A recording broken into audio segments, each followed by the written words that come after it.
Total T2. That's the testosterone booster, right? Yes, but Total T2 is their brand new formula that skyrockets nitric oxide levels in as little as 3 hours. Since I started taking it, I've been lifting like when we played for Coach Carter. My energy is way up, and it even spiced up things between me and the missus. Are they still giving out complimentary bottles? Yep, just send a text. Text HIM to 215-215 for your complimentary bottle of Nugenix Total T2, the next generation testosterone booster. Text now and we'll include a bottle of Nugenix Thermo X, our newest, most powerful fat burner ever. Absolutely free. Text HIM to 215-215. That's HIM to 215-215. These statements have not been evaluated by the FDA. This product is not intended to diagnose, treat, cure, or prevent any disease. Paid for by Adaptive Health. For physical health, mental health, and everything in between, Blue Cross is ready to help. Learn more at bcbsm.com.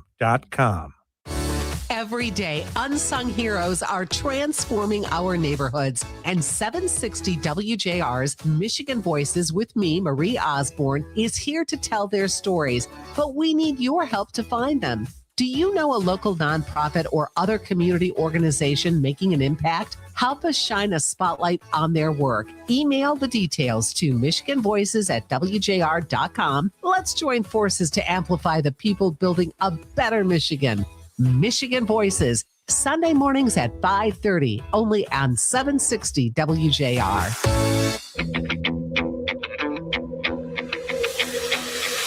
Say hello to another great voice. This is JR Afternoon with Ryan Ermanni on 760 WJR. Hey, let's go on a Tuesday, February 10th, 2026. Ryan Ermanni, JR Afternoon. Beth Ann Long, Danielle Mason across the glass. We are jam-packed on this Tuesday. If you're listening on 760 WJR, the WJR free mobile app, or WJR.com, welcome in. If you're watching on YouTube, we welcome you in as well. All you have to do is go to YouTube, open the app, go to the website, search 760 WJR, and you'll be able to watch us. You can subscribe to the show as well. All of it is free.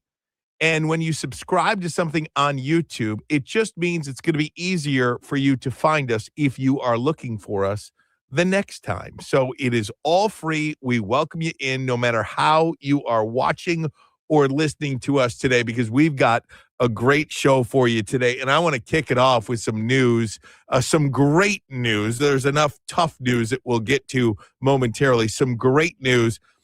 If you are a sports fan in the city of Detroit, Justin Verlander has signed a 1-year, $13 million contract to return to the Detroit Tigers. He will be 43 years old later this month.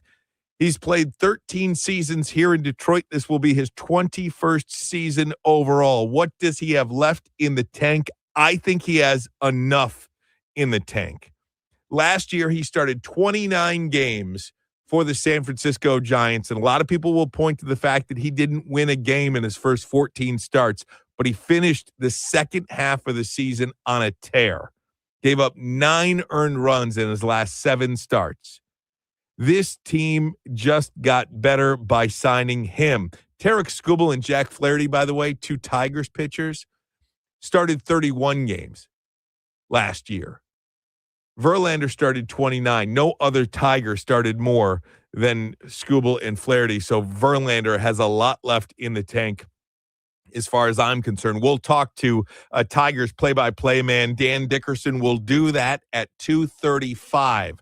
So we'll talk to Dan about how this came to be. Verlander coming back to Detroit to pitch in the Tigers uniform once again. Now, some major news happening as it relates to the disappearance of Nancy Guthrie.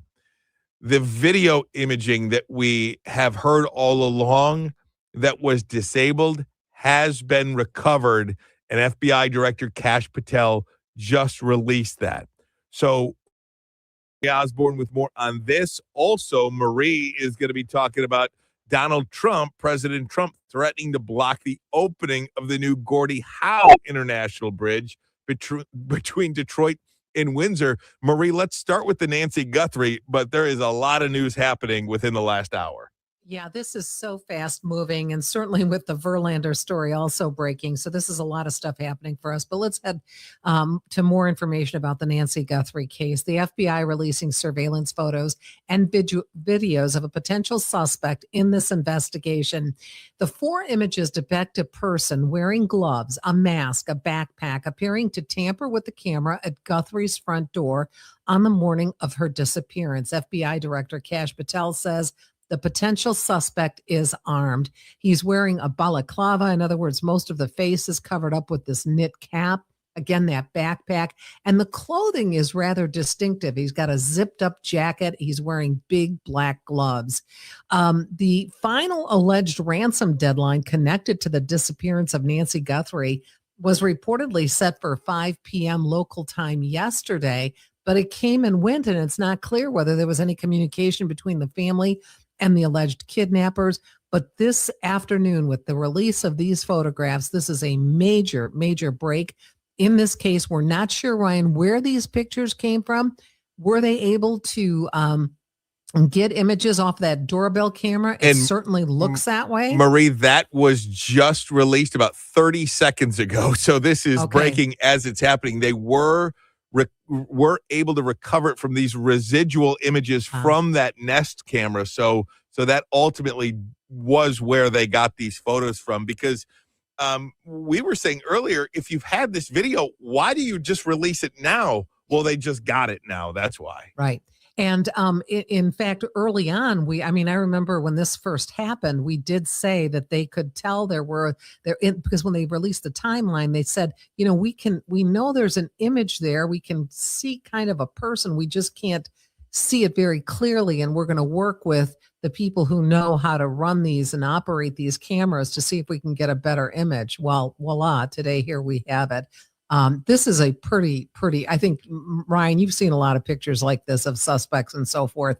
This is the image they've been waiting for. This is what they need to release to the public. And Savannah Guthrie releasing a statement just a very short time ago saying, somebody out there knows this person. Please come forward. And by the way, if you'd like to see these photos, all you have to do is go to WJR.com. We've got them posted there for you.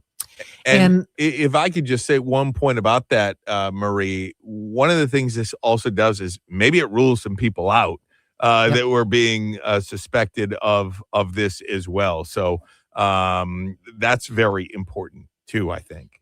Right. So, and also looking at this picture, I guess I can't tell definitively if this is a man or a woman. So that's just, I'm sure police have better, eyes than we do.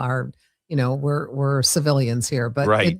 Obviously there's a lot, there's a lot of speculation here as to what this really means. But now I see this as a major break in this case because somebody out there knows who this person is. 100%. 100%. Now, you mentioned the Gordie Howe International Bridge. Yes. So many people looking forward to that opening sometime this year, right? It was delayed from last November to this year, later in the year.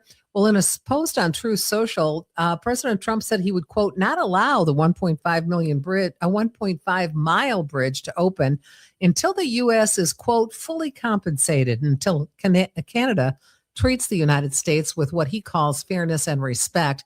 Major construction on more than $4 billion bridge is complete, with testing is underway right now. In fact, it's unclear how the president would actually prevent it from opening.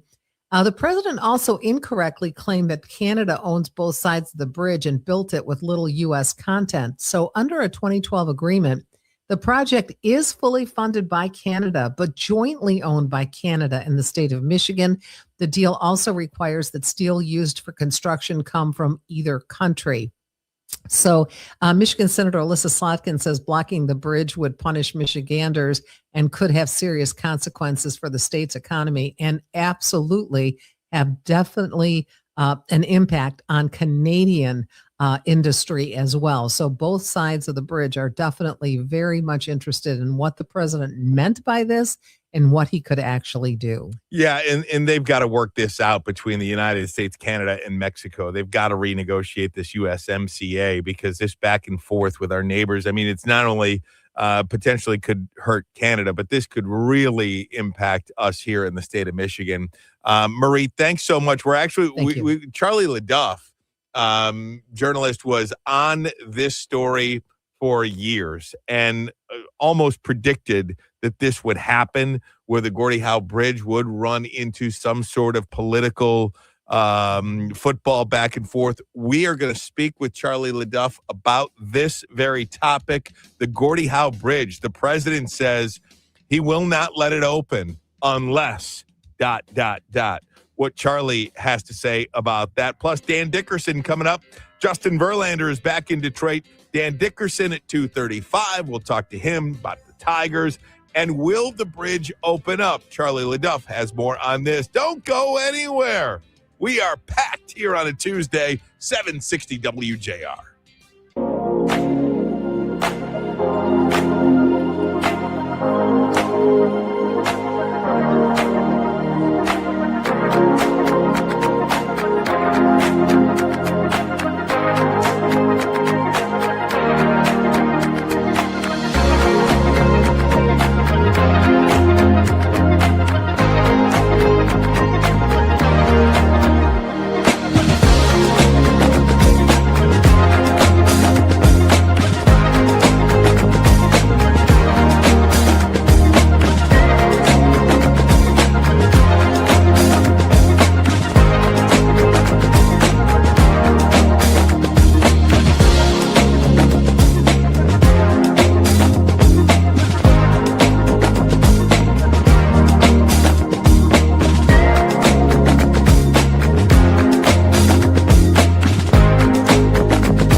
Home. 760 WJR welcomes country music superstar Luke Bryan and his Word on the Street tour with special guests Shane Prophet, Lauren Watkins, Ray Lynn, and DJ Rock to Pine Knot Music Theater Saturday, July 11th. You could win tickets from WJR. Text keyword Luke to 800-859-0957. Sponsored by Live Nation. Find official rules at WJR.com. Tickets available for purchase starting at 10 a.m. Friday, February 13th at Ticketmaster.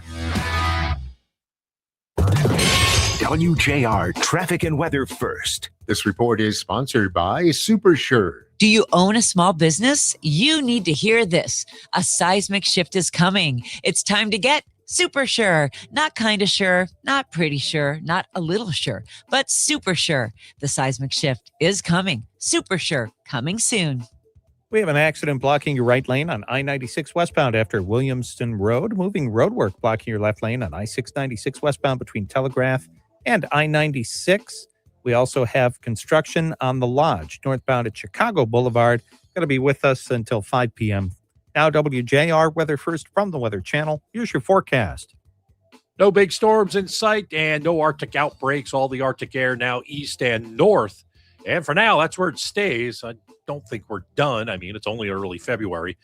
In the afternoon, I'll have a lot of cloud. There might be some sun, 42. Tonight, about 25. Mainly cloudy. Suburbs are going to be a little bit cooler. Partially sunny tomorrow, 30. Thursday, partly sunny, 30. Friday, mostly sunny, 35. From the Weather Channel, I'm meteorologist Ray Stagicon, 760 WJR, where Michigan comes to talk. Paul W. Smith delivers powerhouse interviews, real-time insight, and the sharp commentary listeners count on. Paul is smart, fast, and always ahead of the curve. Focus, noon till 2 on 760 WJR.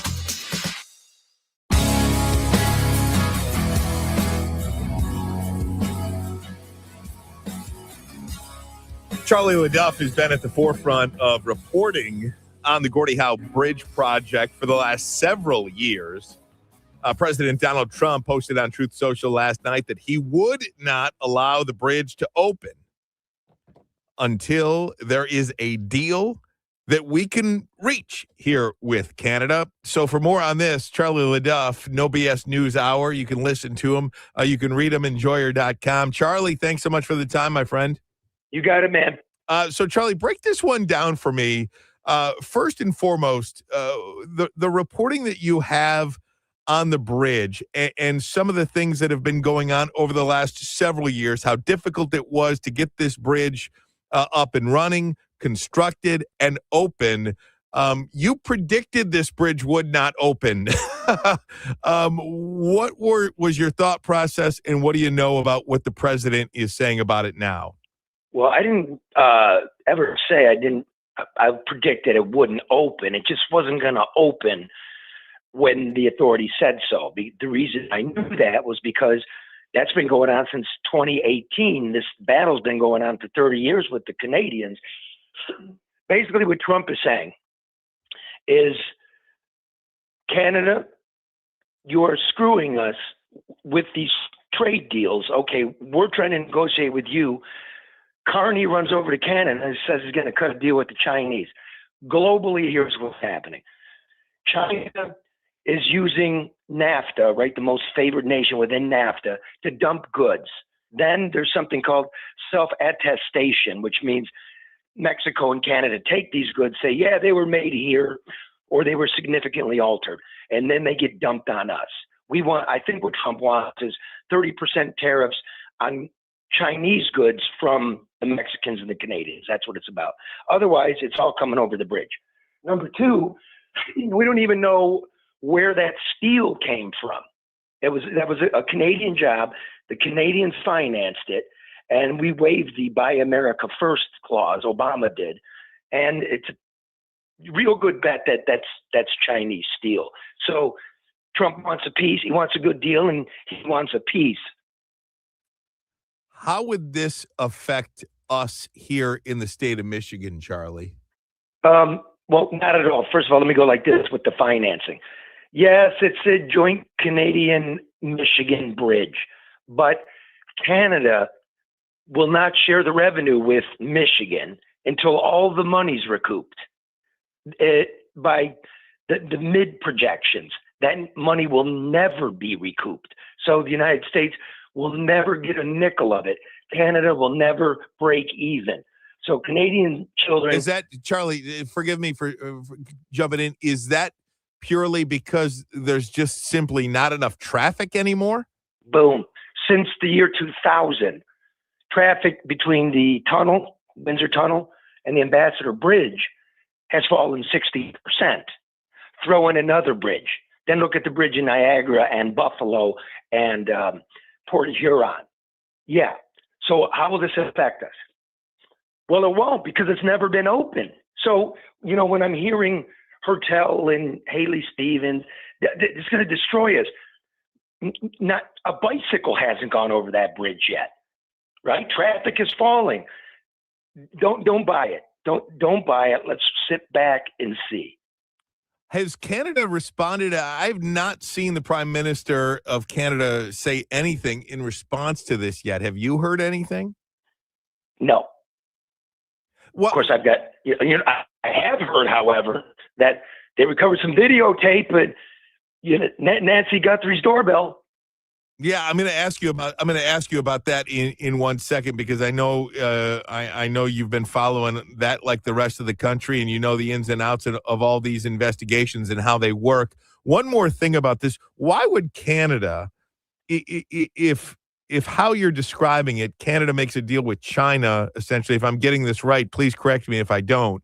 Canada is making these deals with China and then selling products to the U.S. as if they are made in China, or excuse me, as if they are made in Canada through the U.S. Why would they do that to their American partner? Well, that's the question, isn't it? I mean, let me just throw the politics away. Everybody in the listening area, this is the voice of the Great Lakes, so basically the Great Lakes can hear me. Did NAFTA work for us in our way of life in Michigan, Ohio, Ontario? It didn't work for us. Period. I think you can say that definitively, yes. Correct. Crushed us. So what about the USMCA? Is this just a bargaining chip for the president at this point to get that deal across the finish line? Well, I don't know what we're trying to do with that. You know, there's going to be some amendments to it. Are they tearing it open? We got to get at the, okay, Carney, who do you want to cast your lot with?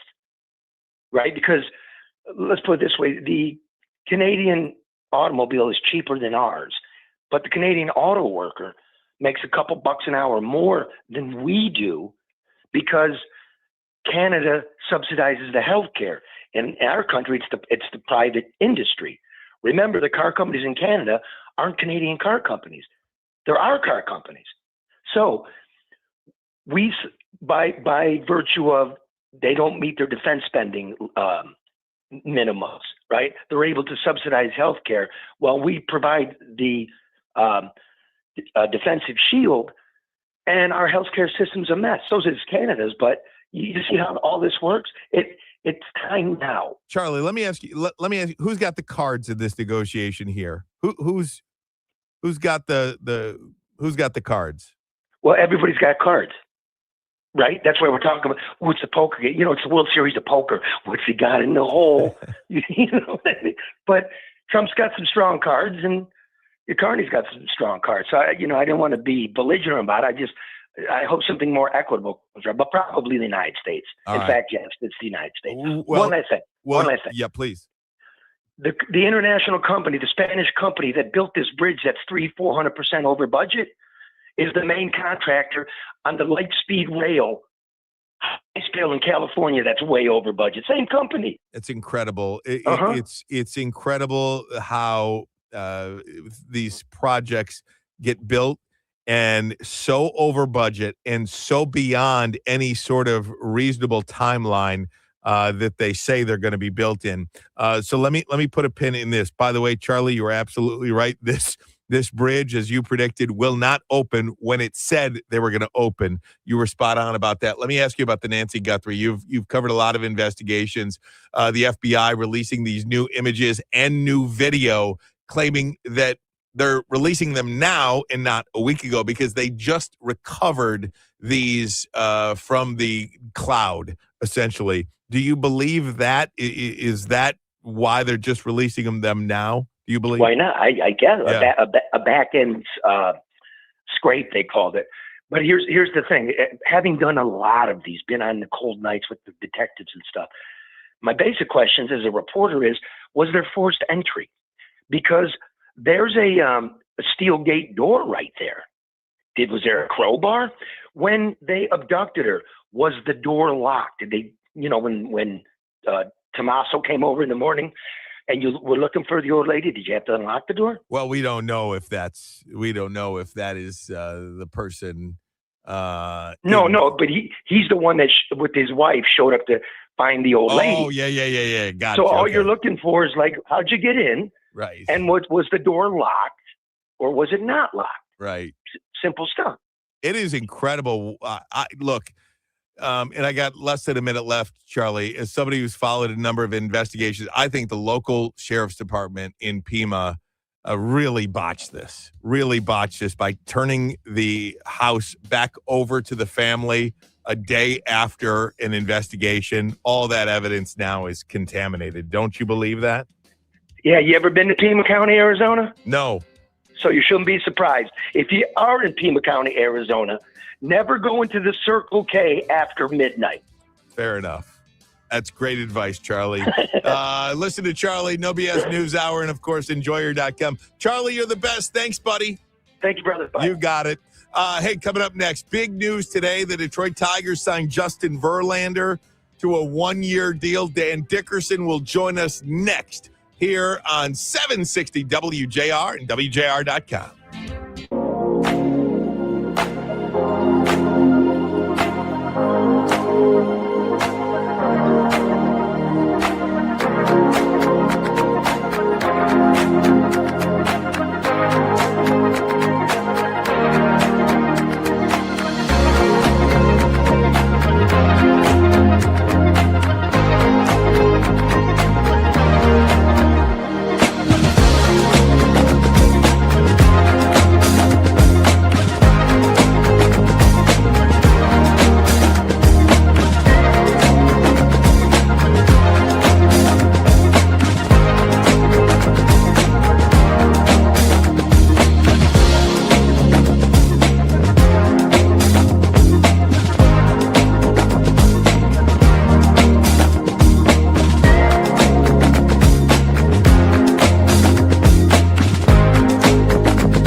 2026 season. To help us talk about it, the voice of the Detroit Tigers, Dan Dickerson. Dan, thanks for the time, my friend. Hey, Ryan, how you doing? Good. A lot of excitement around this. What was your reaction? Rather surprising. It's like, I mean, at the beginning of the offseason, you think, okay, well, what would you think about signing Justin Verlander? I'm like, okay, that's a possibility. He really did finish strong last year. We can talk about that. But once they didn't trade Terry Skubal, best move of the offseason, signed Framber Valdez. They've got Flaherty under contract for $20 million plus. Mize, Olson, Melton. This is rather stunning to me that they added Justin Verlander to that mix. But I don't know. I like it. I think he still can add something. But they literally got 7 starting pitchers right now. Well, there's no, and they're probably. I mean, I don't know with the update, but potentially could get Jackson Jobe back at some point this season. No. Yeah, I mean they are talking that way that he could be a force in the second half. I would think that he's going to work out of the bullpen when he comes back. You know, Tommy John in June, it's rarely less than 15 months. I mean, that puts you into September. They believe that the comeback is, you know, they don't put timetables on. It's like, how is this individual progressing? But I mean, that's just the experience that I've seen with Tommy John. And so to me, it's like an August, September appearance from Jackson Jobe and almost surely in relief. Dan, is this, and you mentioned, you know, Skubal, Valdez, Flaherty, Olson, Mize, Melton, and now Verlander. What do you think the thought process was? Is it just, hey, this is an arm out here? What is the thought process? Well, it's an interesting question because, and I'll be interested to hear, you know, what Scott and AJ had to say about it, because they talk all the time about making sure that you're not blocking opportunities for some of the young players. And I think Troy Melton is he's a future number 2 starter to me. This is legit, real stuff. His 3 starts were outstanding last year, including his debut when he gave up 5 runs early, but finished strong. It's swing and miss stuff. It's a live fastball. So, and that's the guy right now that would appear to be certainly blocked. I think it's just, it really does go back to the biggest problem last year was, in the end, pitching. I mean, the pitching faltered down the stretch, especially the rotation. You win in the postseason with strong pitching. And it matters that, I don't know, this guy's had a few big postseason starts. Just a couple. Just a couple. And so has Framber Valdez. So has Tarek Skubal. This is how you win in the postseason, with guys who know how to win in the postseason pressure. Justin Verlander finished last 13 starts, 2.60 ERA, strikeout an inning, and very consistent. He gave up 1 or none while averaging, I think it's just under 6 innings a start, 1 run or none in 8 of those 13 starts. He finished strong. And I think that's probably what they're looking at. And even at 40 this year? It'd be 43 next week. He still has a 94-mile-an-hour fastball with the, curve, slider, change. So, yeah, I've been mulling it around in my mind a lot, Ryan. Yeah. I wanted it to happen at the deadline last year because he was pitching. Okay, when, everybody's going to make a big deal. He went 14 starts without winning a game. He was pitching pretty darn good. And then you mentioned in the second half of the season, he gave up 9 runs in his last 7 starts combined. 20 and durable is all get out. 29 starts. Oh, if you put that on the Tigers, 29 starts, only Skubal and Flaherty pitched more games, started more games, and they had 31. This guy was durable last year. Truly, and again, you go back to the postseason, they had 1 starter who made a start of more than 4 innings. 1. His name was Tarek Skubal. Other than Tarek Skubal, nobody made a start of more than 4 innings. And believe me, that's the big part of the calculation because they know that they've got a team that can get back to the postseason. Now, as Tarek Skubal said, it's about winning the World Series. Right. And how do you construct that roster? And this is how you do it, by loading up on pitching.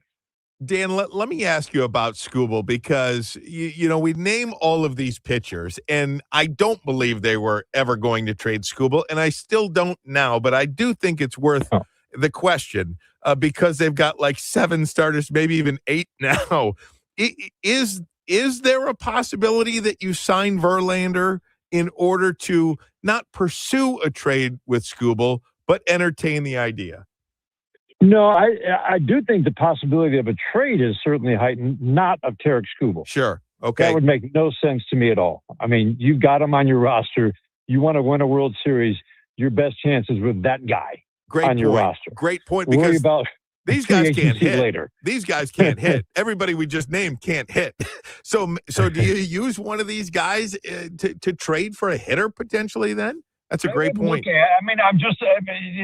we're just speculating. Sure. But, logic would say that if you have, and again, Reese Olson might not be ready for the start of the year, but sounds like he will be pitching in the early part of the season, if not ready for opening day.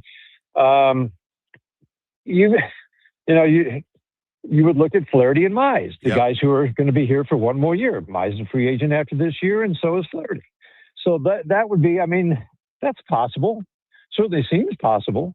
Because, again, I think using Troy Melton at Toledo would be a waste. And I don't think that, I think the Tigers would probably share that opinion, keeping him ready in case of an injury, and there will be injuries. He'll probably be in the bullpen at this point, but the bullpen is getting pretty crowded too. Yeah. They spent $7 million on Drew Anderson. Cater Montero, I think, is a big weapon out of the bullpen. And you've already got Herder and, Finnegan, Jensen, Vest, Holton. So the bullpen's getting a little crowded right now. Dan, this is the best. That's why it feels like a trade is certainly, if not a likelihood, a certain possibility. As pitchers and catchers report tomorrow, Dan, is there any doubt that the Tigers are going in tomorrow at Lakeland believing that they can, at the very least, win the American League and compete against the Dodgers? I mean, this is a team that's going for it now, aren't they? Absolutely. Yep. And I know people say, well, they could use another bat. Well, you can always use another bat. But this is how you win. The Dodgers didn't have a great offense in the postseason. They have great names, but in terms of the performance, it was all about their pitching. Tigers had the 5th best offense in the American League. It was top 3 until the last 16 games, so 90% of the season. And they've got those guys back, and yes, some will regress, but some others are going to improve. And they're all young. So they have enough offense. You want to stock up on pitching. You win with run prevention, and especially in the postseason. It is so good to hear your voice. I got goosebumps just thinking about it right now. I cannot wait for you to call Verlander's first start, my friend. Let's go. Let's go. Justin Verlander, Tigers, baby. Oh, my gosh. Thanks, Dan. I appreciate you hopping on with me, my friend. You got it. Absolutely. Anytime, Ryan. You got it. The great Dan Dickerson, everybody. The Tigers. Let's get one here. 1984 was a long time ago. Let's get a World Series. Why not? What say you? Are you in on Verlander? Well, I'm going to open up the phone lines here. 800-859-0WJR, 800-859-0957. 3 things right now we've got on the table for you. 3 topics. We've got Verlander to Detroit, the latest in the Nancy Guthrie abduction video, pictures just released to the public of a subject that police authorities are looking for, and the Gordie Howe Bridge. President Trump says he will not allow it to open unless Canada plays ball on some of these tariffs. 760 WJR. Love to hear.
today for your chance to win tickets to The Sound of Music coming to the Fox Theater on March 5th through 8th. And we welcome you back to 760 WJR. If you're listening on the radio, we say good afternoon to you. WJR.com, the WJR free mobile app. And of course, if you are watching on YouTube, I salute you. Hello to you.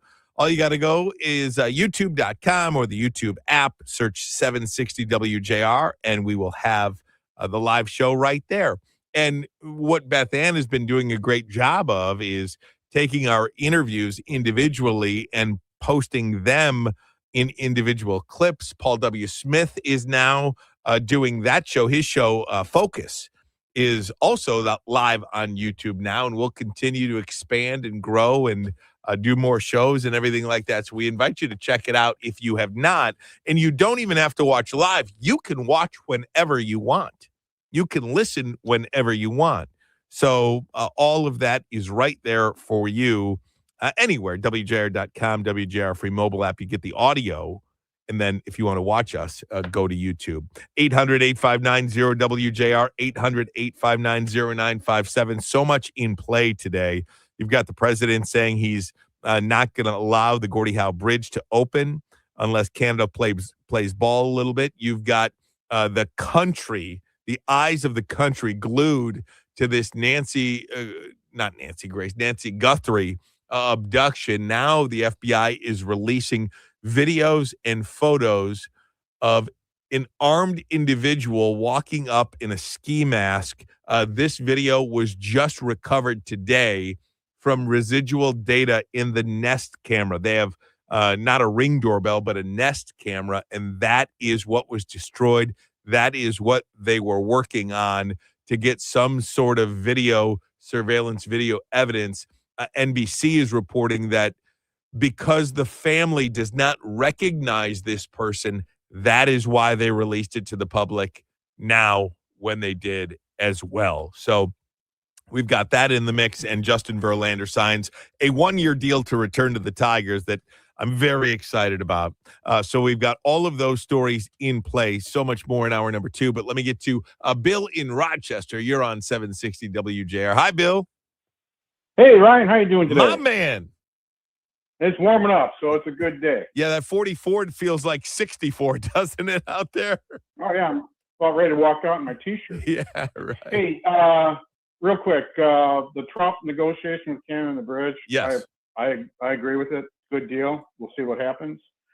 With Verlander, I follow the Tigers. I'm not a big baseball guy. I'm more of a football and Lions, but it'll sell some tickets, so that's a good thing. And I don't really have any commentary about Nancy Guthrie other than it's a sad situation, and I hope they find her, alive. Totally and then sad. The last thing is your YouTube channel. Yes. Outstanding. Oh, do you love it? Oh, we watch it. My wife watches it at night when she comes home from work, and we've been doing some traveling. I wish Mitch Albom would do his show like that. Yeah, I'm not sure where that will go with Mitch's show, but we're picking it up and we're doing it now. So all I can do is control 2 to 4. Okay. That's right. That's right. But you got me listening, and that's a good thing. So great job. Just keep it up. You're great at work, and really appreciate what you do. Bill, that you just made my day. I love it when we have calls like this because, it's all an effort to meet you where you are, wherever you are, however you're listening. Those aren't just words. We want to go where you are. If you're carrying us in your phone, if you're going to Florida, you can pop us up anytime you want. If you're doing some work at home and you're at the desk and you pop us up on the TV and you can listen to us that way, we want to meet you where you are. And that's one of the reasons why we are in so many different areas for you to watch, listen, consume content here at WJR, the great voice of the Great Lakes. Thanks so much, Bill. We appreciate you, my friend. Have a blessed day. You as well. The Nancy Guthrie situation, everybody is focusing on this story now. It feels like a renewed sense of energy as it relates to this, because now with video, now with pictures, you've got Savannah Guthrie as well coming out and making a plea saying somebody knows who this person is, and you can tell by the eyes. I mean, if you know this person and now this face, this video, the way they walk, and you think about the Brown University shooting that happened was it a month ago or a couple of months ago now, the Brown University shooting, they had that one video of the way the guy was walking. People that know these individuals, you can tell by the way somebody walks. You can tell by the way somebody's eyes look. So I just think we're going to get a resolution sooner rather than later on this. And I hope for this family's sake, for Nancy Guthrie's sake, we get one soon. $50,000 reward leading to new information on this. And it does appear to show that this person has a mustache as well. Whether that mustache is real or fake, who knows? But it looks like in this ski mask that this person has a mustache. So we'll see what comes of it. No doubt about that. All right, here we go, gang. Hour number 2 is coming right ahead. I want to get into a topic that happened to me over the weekend as it relates to the Super Bowl. Bill Maher is in the news once again, his Club Random podcast, making news once again. It is a chat with a conservative commentator, Adam Carolla. He's a comedian. He's been all over the place. But Maher talks about the difference between the right and the left. We also hear from Jimmy Kimmel as well when it comes to Bad Bunny in the halftime show. I said this yesterday, that your opinion was made up about the halftime show well before the halftime show ever happened. You know, the liberals were going to love it. The conservatives were going to hate it or not watch it. And there were very few people that didn't have their mind made up already. Jimmy Kimmel addresses that. I'll let you hear that audio. You're going to hear from Bill Maher and Adam Carolla talk about the differences between the right and the left, and something that I experienced myself on Sunday night, which was totally crazy. It's a blessing and a curse of social media. You really get a sense of a way to connect with the audience, but you also get a sense to see just how completely triggered people are on both sides of the aisle, but certainly it will fit into this conversation. Can't wait for hour number 2. Stay right there on 760 WJR.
number 2 of the program here on a busy news day, 760 WJR, the great voice of the Great Lakes. So much has happened in hour number 1. We invite you to go back, youtube.com or YouTube app, and you can rewind to the Charlie LaDuff interview talking about President Trump and him saying he will not allow the Gordie Howe Bridge to open. We talked to Dan Dickerson as well, voice of the Detroit Tigers, about the signing of Justin Verlander. We invite you to go check those out on YouTube or the WJR mobile app. All of it is free at your pleasure. You can watch or listen however you like, whenever you want. Big local story happening today as well. Michigan Governor Gretchen Whitmer has signed new legislation restricting cell phone use in schools. WJR's Marie Osborne has a look at what this will mean, because this is a huge story locally, Marie.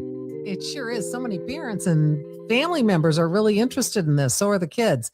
The bills aim to cut down on classroom distractions by requiring districts to prohibit students from using personal devices during instructional time. The bills will require the districts to create their own policies for removing the cell phones from at least this instructional time period, although they can go further if they want. The bill has allowances for phone use during lunch and other times outside of class. If the districts choose to allow it, the exemptions for students with medical needs or who require adaptive technology to learn or communicate, and for educational purposes that are part of the class instruction, that's going to be allowed. The bill applies only to smartphones. If you've got a flip phone, you're going to be able to be using that. The rules include key exemptions, again, for medically necessary devices, school-issued laptops, phones used for approved instructional material. The Senate bill also adds this emergency exception component also. The measure takes effect in the fall of 2026. And Ryan, 2 years ago, the Farmington Public Schools, they curbed cell phone use during the day to limiting it between and after classes and during lunch for high school students. And they seem to have adapted to that policy fairly well in the Farmington Public Schools. Look, I think, Marie, if you go through any school district that has done this, I don't believe there is one even. And if there is, I invite anybody in our listening audience to share the data with me.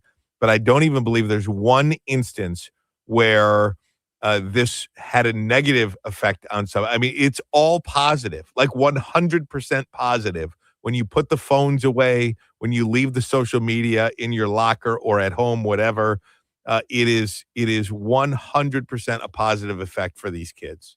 I think parents would tell you it'd be a positive effect at home during dinner hour, right?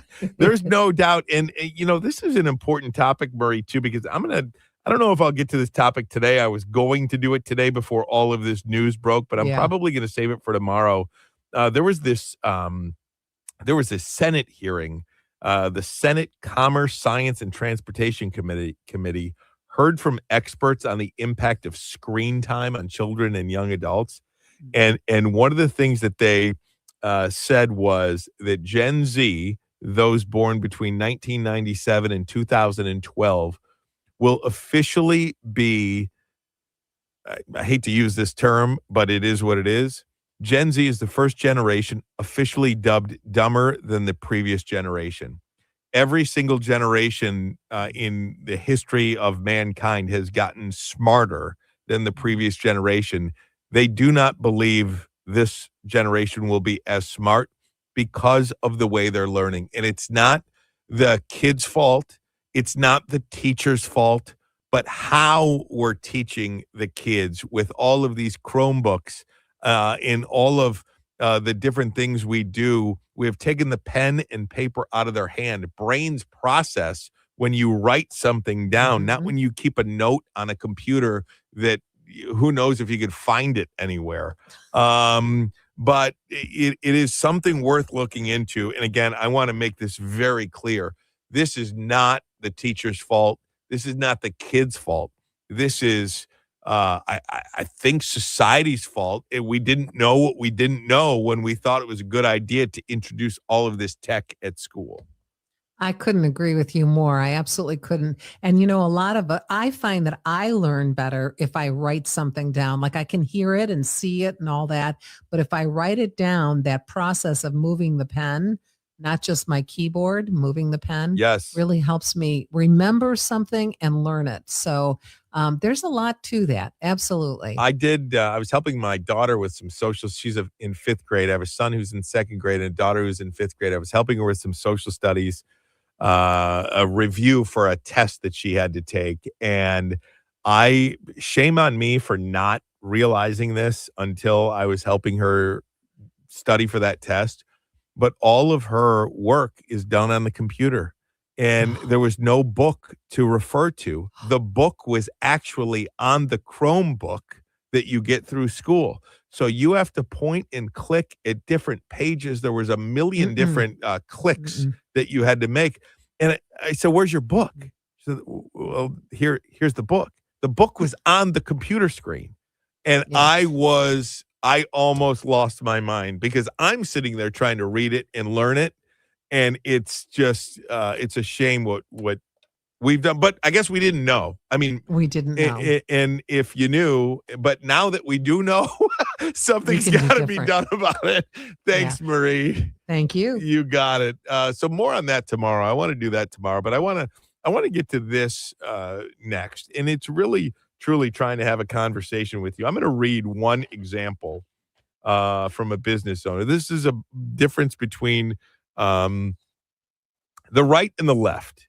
Just to put it bluntly, to call it like so many see it. This is a post from it's a bar owner here, Danielle Jurinsky. This is a post that has gone viral. And it was in relation to Bad Bunny's halftime show. This is what she writes. And it goes along with, I'm going to play some audio from Bill Maher. I'll do that next. I run a business, a sports bar, JJ's Place. Yesterday, 80% of the bar wanted the Turning Point halftime show. The rest wanted Bad Bunny. To accommodate, I put the TVs on half and half. The 20% started canceling the orders, taking to social media, calling me a racist, being disrespectful to my staff, and leaving 1-star reviews on Google and Yelp. Mind you, the 80% who wanted the Turning Point halftime show weren't happy that Bad Bunny stayed on, but did not leave me a bad review, take to social media, cancel their orders, or disrespect my staff. It has become impossible to run a business. I support 3 generations of family on a sole income and try to accommodate everyone. The bar business is not what it used to be. Sad day. And I have run into it myself on social media. I'm going to talk about that next. And I'm going to play some audio that Bill Maher had in his podcast with Adam Carolla. You've got a liberal and a conservative having a conversation, talking together, 2 very reasonable people that agree on more things than disagree. And why cannot we have this civility in this country like these 2 people had here today, or as part of the conversation? I'm going to play this must-hear audio, and I'll share my experience with you as well. 760 WJR.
Let's have a conversation, shall we?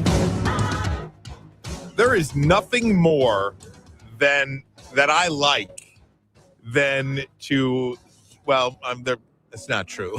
I like a lot more. But relatively speaking, okay, there's nothing more that I enjoy than listening to a liberal and a conservative have a conversation if they can do it in a respectful way. And you'll find that you probably agree on more things than disagree. And I always refer back to the Joe Rogan, Bernie Sanders. Joe Rogan, Bernie Sanders podcast, which was 3 hours long. And ladies and gentlemen, let me tell you that they agreed on 80% of the things that they talked about. 80%. And it was just a nice conversation. Bill Maher, in his recent Club Random podcast with Adam Carolla. Adam Carolla, a conservative. Bill Maher, a liberal. Very good conversation. I think when you can share ideas, that's how it happens. But Bill Maher is in the news again because Maher talks about the difference between the right and the left. Hold on, I'll get this audio for you. Here we go. You and I don't agree on everything. Look at this clash now. And yet we're cool. Like the Republicans are always, they see the difference between the right and the left. It bugs me so much. My tribe is supposed to be the left, but these are the people who just can't talk to you unless you're exactly there. Whereas the Republicans, they always fucking come to my show. Oh, Jesus. I am sorry about that. We really apologize for that audio. Oh, geez. Sorry. I played the wrong one. Sorry. I really apologize, ladies and gentlemen. I really appreciate it. Okay. Well, that was dumped. Okay. I'm going to play this again. Oh, I got to get this up now. Sorry. Are we good? We're having some problems. But, again, this is the difference between the right and the left. This is what it is. Sorry, I'm playing the censored one. Is that? Okay, here we go. You and I don't agree on everything. Look at this clash now. And yet we're cool. Like the Republicans are always, they see the difference between the right and the left. It bugs me so much. My tribe is supposed to be the left, but these are the people who just can't talk to you unless you're exactly there. Whereas the Republicans, they always come to my show. John Kennedy from Louisiana was on last week. Took his beating like a man, like they all do. And we came across lovingly and smilingly and happily, and we can disagree. I agree. You and I aren't always completely on the same page, although we're very close because we're both smart guys. But like, I just don't get that. Okay, so a couple of things about this. Number one, if you are listening on YouTube, you probably heard what we were able to dump on the radio. Different rules for different mediums. So I do want to apologize to our YouTube audience for the uncensored video of the Bill Maher there. Meanwhile, the point taken, Bill Maher says that if you are a liberal, you can't even hear the other side. He has such a problem with it. More from Maher on why Kamala Harris lost, among the reasons why Kamala Harris lost the election. It's so hard to not be on one of the extremes. Yes. To not have a team. I mean, it just really sucks, and especially in this town where everyone's on one team, and it's not. I mean, as I always say to my woke friends, we voted for the same person. You're just why she lost, right? And they do not like that, right? They are very exclusionary. Yes, you know, they really just don't want to breathe the same air if you're not exactly with the groupthink. So I bring this up today, ladies and gentlemen. If you want to get in, do you agree? Do you disagree? 800-859-0WJR, 800-859-0957. I bring this up today because of what I experienced myself lately. And I'll give you an example. We'll take the Super Bowl halftime show, okay? As an example, I posted a simple post on Facebook. It's that, and I'm going to read it for you. Of course, I can't. Well, let me see. Give me 2 seconds here. I'll find it. As I don't know what great radio this is, but I'm going to try to find it. Here we go. This is the post. Here we go. Listen to this. This is what I posted. 6.1 million people were watching Turning Point USA live on YouTube during the Super Bowl halftime show. Okay, that was a fact of something that was happening that millions of people were talking about. Go read the comment section. I invite you to go read the comment section of that post of an acknowledgement. Not that I liked it or I didn't like it. I didn't like it or didn't like it. I didn't give an opinion about it. But that is the epitome of what Bill Maher is talking about. You and I don't agree on everything. Look at this clash now. And yet we're cool. Like the Republicans are always, this is the difference between the right and the left. It bugs me so much. My tribe is supposed to be the left, but these are the people who just can't talk to you unless you're exactly there. Whereas the Republicans, they always come to my show. John Kennedy from Louisiana. You can't even talk to you. Go read the comment section of a post of an acknowledgement that says 6.1 million people were watching Turning Point USA live on YouTube during the Super Bowl halftime show. My Facebook page that I posted that is Ryan Ermanni Fox 2. I wish I could add WJR to that name. I cannot figure out how to change my name on Facebook to add WJR, but that's neither here nor there. The mere acknowledgement of something that was happening, if you dare watch that halftime show, if you dare acknowledge that halftime show was happening, you are a racist-loving pedophile. Don't take it from me. Go look at the comments. How could you support that racist Kid Rock? You are a MAGA pedophile. I mean, literally, some of the comments that were shared after that post are all people who watched the Turning Point USA halftime show. Are they all pedophile-loving racists? Is that the position of much of the party? 800-859-0957. Because I experienced it myself, number one.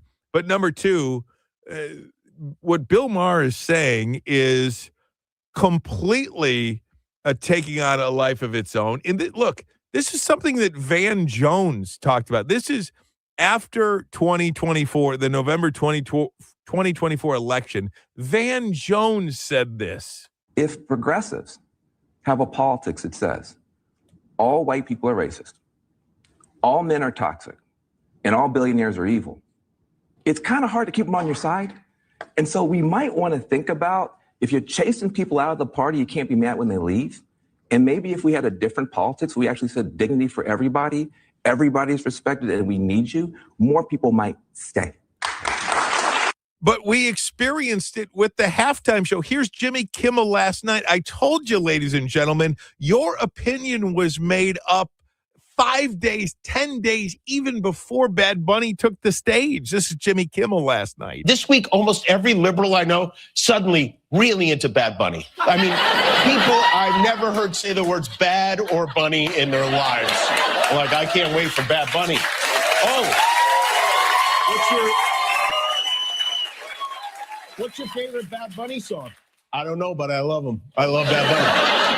Here's the thing on me. Did I know any of the songs Bad Bunny was singing? Absolutely not. Never heard even 1 second of one of them. Did I understand any of what he was singing? Yes, the word nunca. That was it.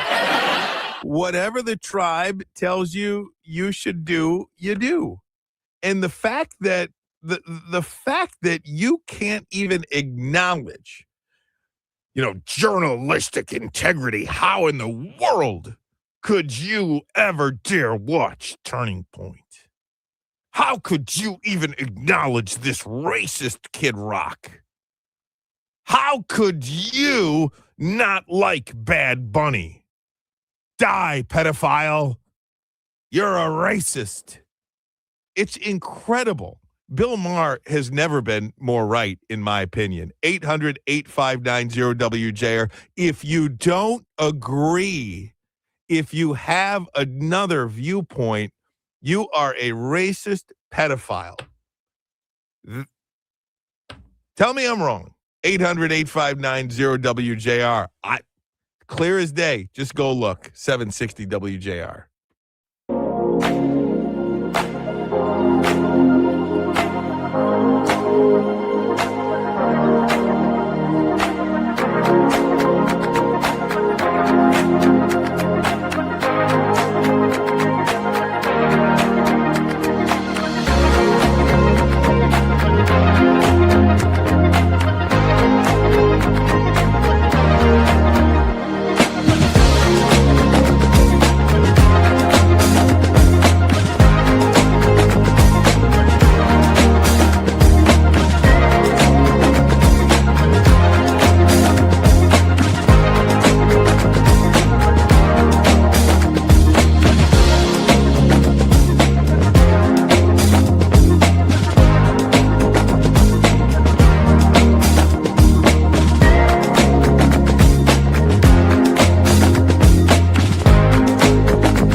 760 WJR. Right now, it's JR Afternoon with Ryan Ermanni.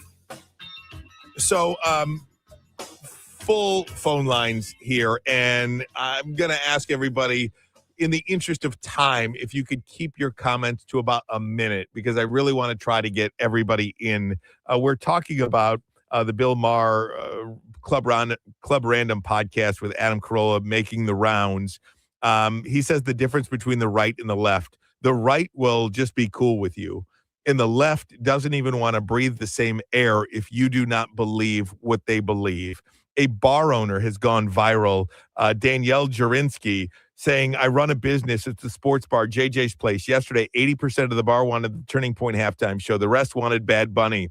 I put them both on half and half. The 20% started canceling orders, taking to social media, calling me a racist, being disrespectful, leaving me 1-star reviews on Google and Yelp. The 80% were not happy that Bad Bunny stayed on, but didn't leave a bad review, didn't take to social media, didn't cancel their orders. I notice it myself on my own social media. The mere acknowledgement that the Turning Point USA halftime show is happening means that I am a one-sided MAGA cult member, fake journalist.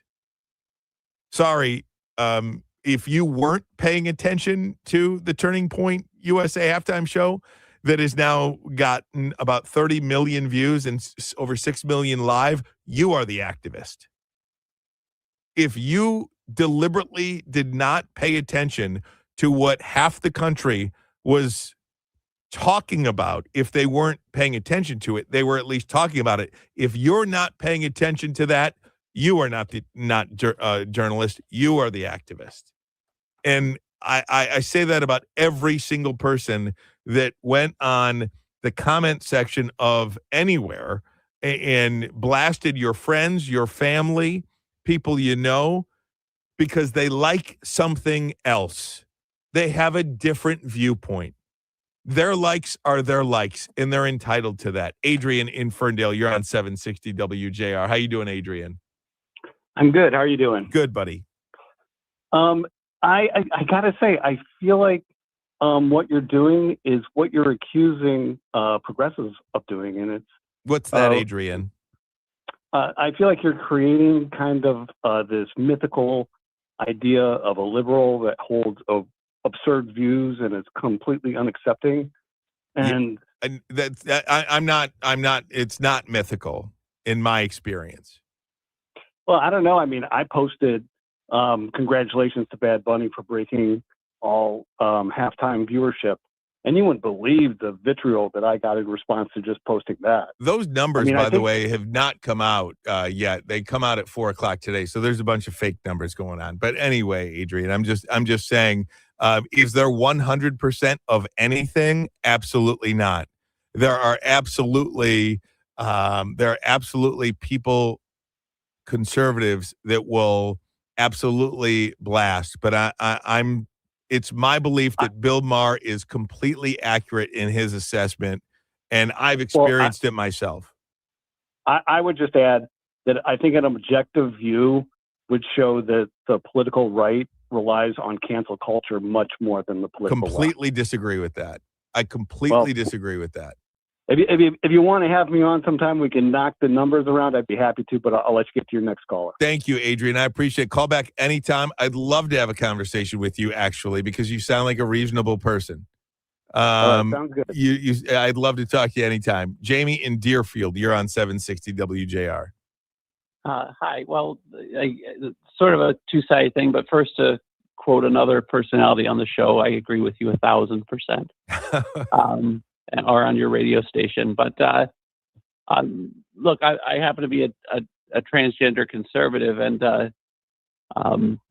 yes, you know, when the liberal side of things sees, you know, that I was able to vote for Trump and I was able to do certain things, they look at me like, you know, what, did you drill a hole in your head or something like that? And you know, but there is some of that, you know, which the other caller was referring to, forming on the right side too, where the Republicans are just probably a decade or two behind the Democrats in forming those polarized. Jamie, there's no doubt. There's no doubt. It's not, all conservatives are not these, just freewheeling, nice and welcoming people. They're going to bash you too. But and again, I lived my life in Monroe, Lenawee, and Hillsdale, Jackson and Hillsdale counties, and which is supposed to be the bastion of the bad Republicans. And to a person, with very few exceptions, they're just like, oh, you don't act like the news media portrays you to be, and it's like shocking, right? Yeah, I said very few humans actually act like the news media portrays them to be. So I truly appreciate this time, and I'll respect your 1 minute. Jamie, thank you so much. Call back anytime. Great call. God bless you, my friend. Pam and Clinton, you're on 760 WJR. Hi, Pam. Hi, Ryan. Yes. Hi. Yeah, I just have to say that I disagree. I just feel like it's on both sides really, and I don't like that when one side picks apart another side. And as far as being saying that that one is a racist, I guess the right is racist. I mean, you really have to look at some of the things that the president has been doing. There you go. I mean, with the Obamas, and it's just.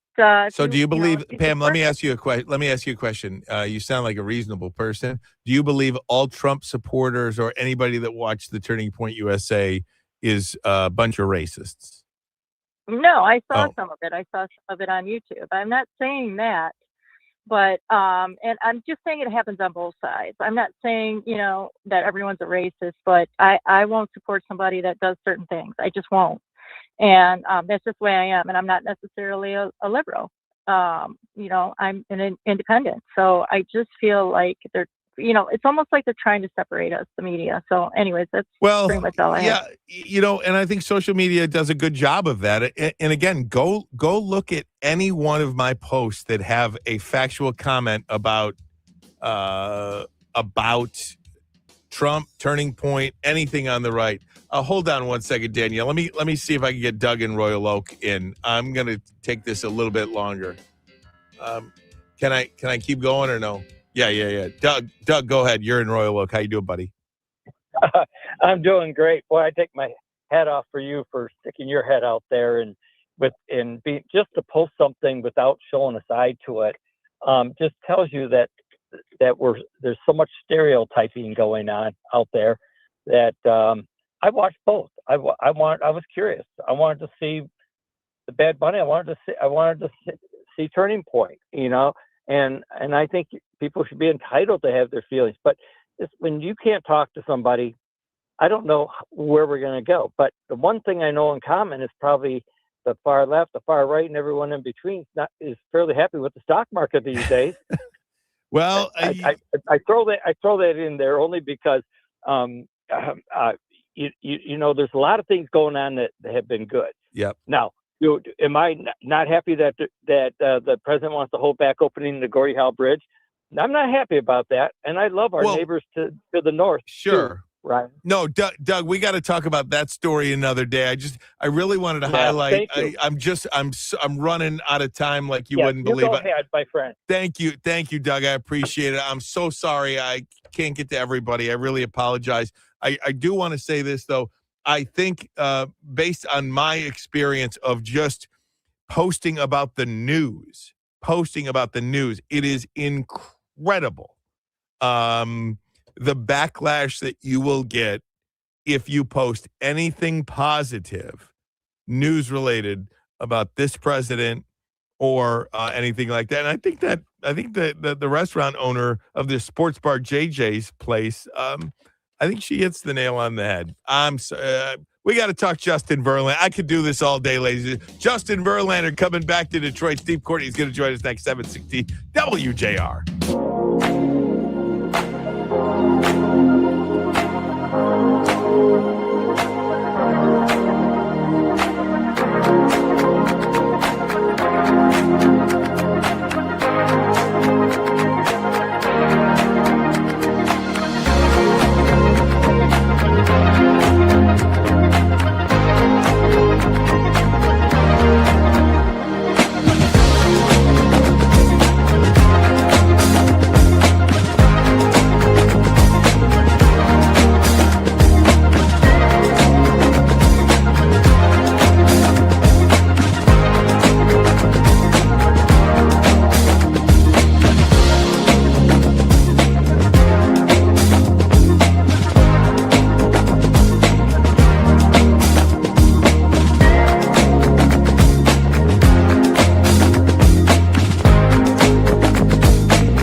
Let's go. 760 WJR. The Detroit Tigers, baby.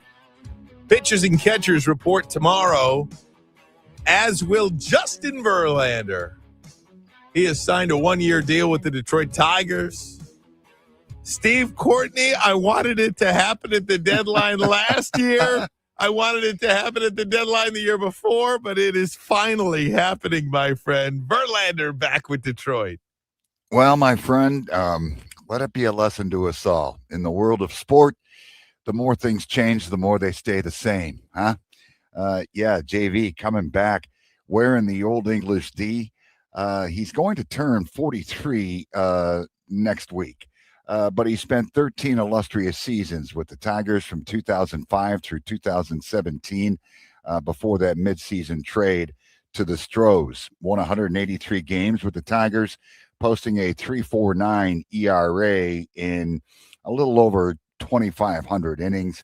And in that span, he struck out 2,373 hitters. Made the All-Star team 6 times while a member of the Tigers. Last year, let's see what he did. Okay, got off to a horrific start with the Giants, 0-8 to be exact, ERA of 4.99. Yikes. But then from July 23rd on, posted a 2.60 ERA. So he ends 4-11, 3.85 ERA. It's a one-year deal, Ryan, $13 million. And, you know, I'm going to be honest with you here. I love the fact that he's back, and I think this is going to solidify when he gets to Cooperstown.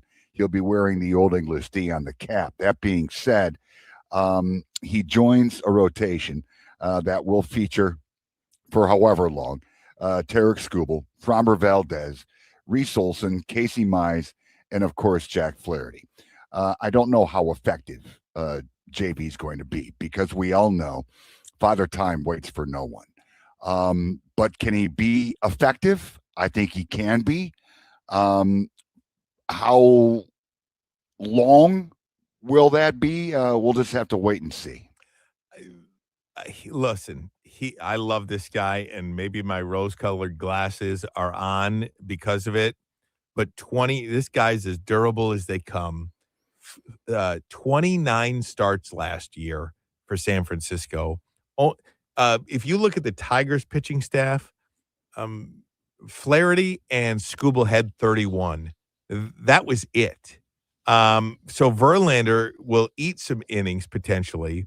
Also, there could be potential now for a trade for a hitter. I mean, who couldn't use more hitting help? So maybe you take, I don't know, a Mize or somebody like that. Is Casey Mize, who is up at the end of this year, potentially up for a trade chip if they need another bat this year or at any point throughout spring training? And as Dan Dickerson pointed out earlier today, the Tigers had one starter this entire postseason go more than 4 innings, and that was Tarek Skubal. Right. And in the postseason, man, you got to have arms, and they just didn't have the horses last year. So this is the way you could beat the Dodgers, though, right? I mean, pitching. Well, there's no doubt about it. And again, when you take a look at that rotation for the Tigers, it's pretty formidable. There's no doubt about it. But again, I caution with JV's a wonderful athlete, takes good care of himself, that whole deal. But I think when you have a situation where a guy comes back to where he had so much success over a long period of time, there's going to be expectations. And, you know, just be a little bit reserved in that regard. I think you touched on something, Ryan, at the beginning of our chat, which bears repeating. He's going to eat some innings. Now, the degree of effectiveness, I certainly hope that it's good, and we shall see. Time will tell, but it's very exciting. I think it does give you a jolt as a Tigers fan that, look, this is one of the most beloved figures in Detroit sports history. And if not beloved, one of the greatest. I think that's what you could say. He's absolutely one of the greatest Detroit sports players of all time. He's on a list. He's on the list.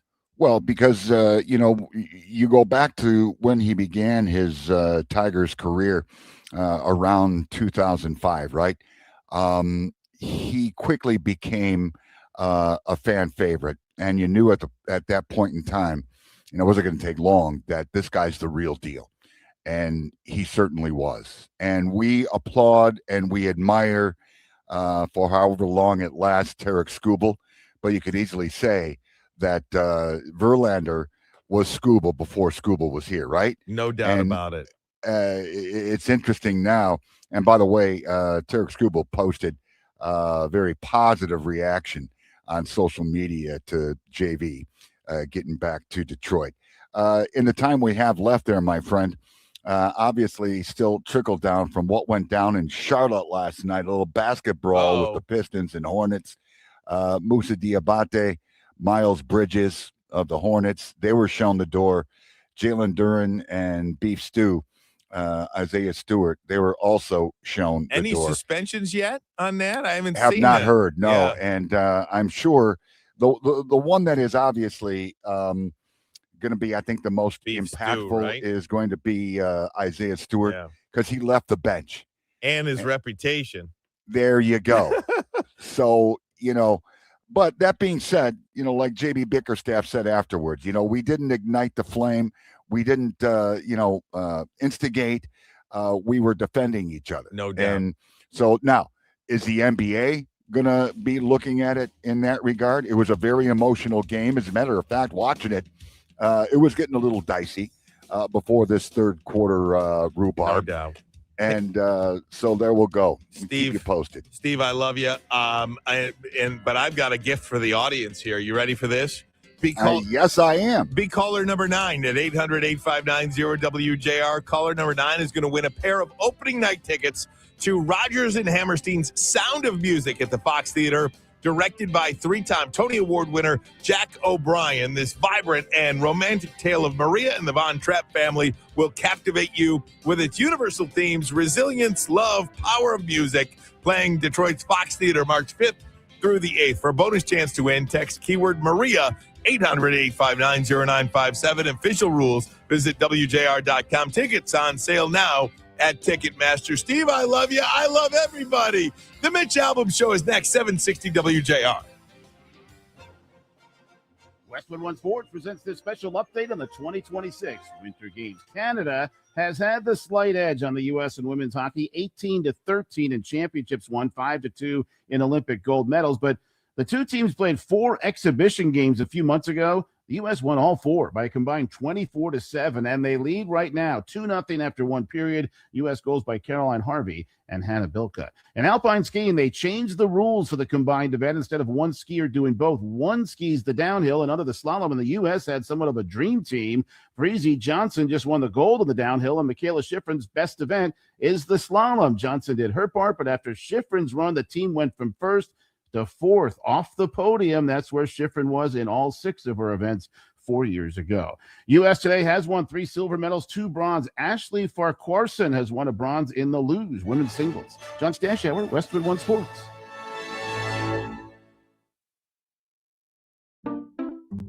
We just want to have enough money for retirement. And travel to visit our grandchildren. I understand. That's why at Fisher Investments, we start by getting to know each other so I can learn about your family, lifestyle, goals, and needs, allowing us to tailor your portfolio. What about commission-based